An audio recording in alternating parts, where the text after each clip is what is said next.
Mesdames et messieurs, bonsoir. Bienvenue au Flash d'information. Un conseil des ministres s'est tenu cet après-midi au palais présidentiel en présence du chef de l'État.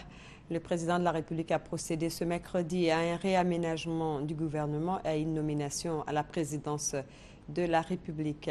Je vous propose le communiqué de la présidence de la République relatif à ces nouvelles nominations. Communiqué de la présidence de la République.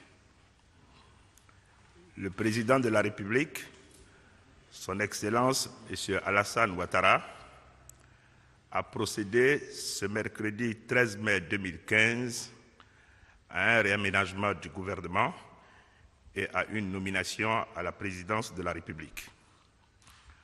Au titre du gouvernement, le président de la République a signé un décret mettant fin aux fonctions de M. Alain Michel Lobognon en qualité de ministre de la Promotion de la Jeunesse, des Sports et des Loisirs.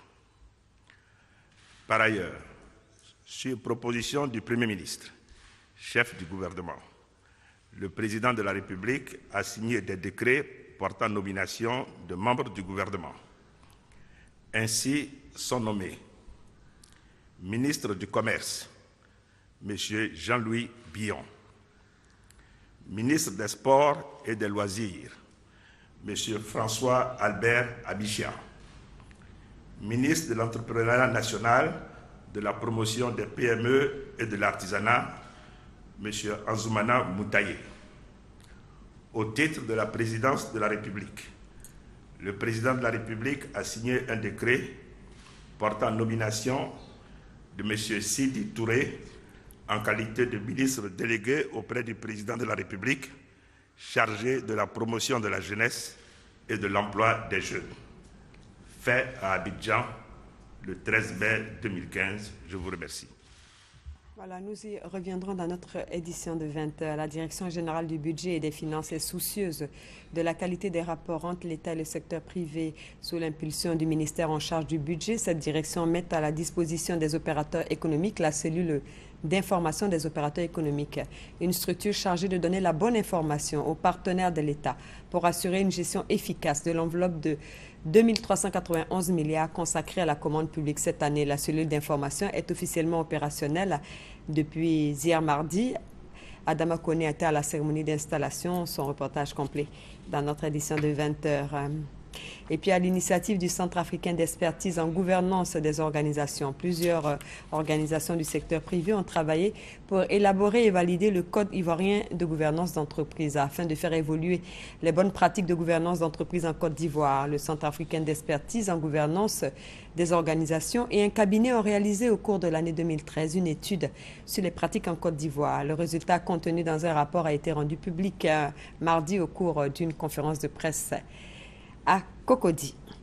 Et puis la Société panafricaine des brûlés a tenu son 6e congrès ici même en Côte d'Ivoire. Ce congrès qui vise à améliorer la qualité des soins offerts aux brûlés en Afrique se déroule du 12 au 15 mai. L'ouverture de ce congrès a eu lieu hier, mardi, en présence de la ministre de la Santé et de la lutte contre le sida. Comparaison et formation, nouveaux horizons en Afrique, c'est le thème de ce 6e congrès. Peut-être un coup d'État au Burundi. Un général burundais a annoncé ce mercredi la destitution du président Pierre Nkurunziza en déplacement en Tanzanie pour un sommet régional sur la crise dans son pays. La situation était incertaine. En fin de journée, l'aéroport et les frontières restent fermés. Et puis la Commission européenne dévoile un plan d'action pour faire face à l'arrivée de migrants. Par la Méditerranée, il est le résultat d'une approche nouvelle qui vise à reconnaître le bénéfice potentiel de l'arrivée de ces migrants, mais la mesure la plus contestée est l'instauration de quotas obligatoires pour répartir entre les pays européens la prise en charge des arrivants pouvant bénéficier d'un statut de réfugié.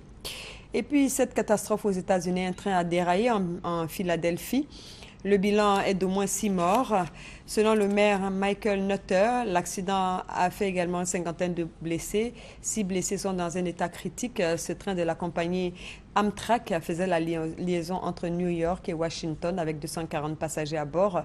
Selon la chaîne américaine NBC, entre 8 et 10 voitures se sont couchées sur les voies pour une raison indéterminé.